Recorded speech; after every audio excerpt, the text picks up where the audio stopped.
ABC ত্রিভুজ, দেখো ABC ত্রিভুজের এবি বাহু 4 সেন্টিমিটার, এসি বাহু 4 সেন্টিমিটার, বিসি বাহু কত 4 সেন্টিমিটার, 4 সেন্টিমিটার দেওয়া আছে। এডি এর মানটা বের করতে বলছে, তার মানে কি এটা নিশ্চিত সমবাহু ত্রিভুজ, তাই না? তাহলে এখন এই দেওয়া আছে কি বিসি কত 4 সেন্টিমিটার, তাহলে যদি আমরা এখানে হাফ বিসি করি, হাফ ইন্টু 4, হাফ বিসির মান কত half into 4, half BC, half BC বলতে কি বিডি সমান কত 2। তাহলে এখন এবিডি ত্রিভুজে কি হয়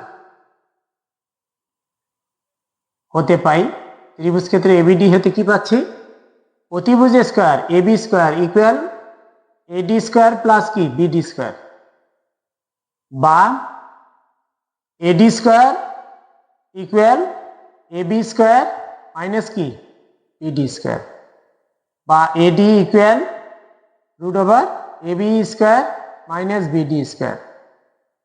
তাহলে এবি স্কয়ার বলতে কি এবির মানটা কত দেওয়া ছিল বলো তো 4 সেন্টিমিটার, 4 স্কয়ার মাইনাস বিডি কত স্কয়ার, তাহলে কত হচ্ছে 16 মাইনাস 4 রুট কত 12, তাই না 12। তাহলে 12 কে আমরা কি লিখতে পারি 4 ইন্টু 3, তার মানে 4 বাইরে আসলে কত হবে 2 রুট 3, তাহলে এডি সমান কত 2 রুট 3।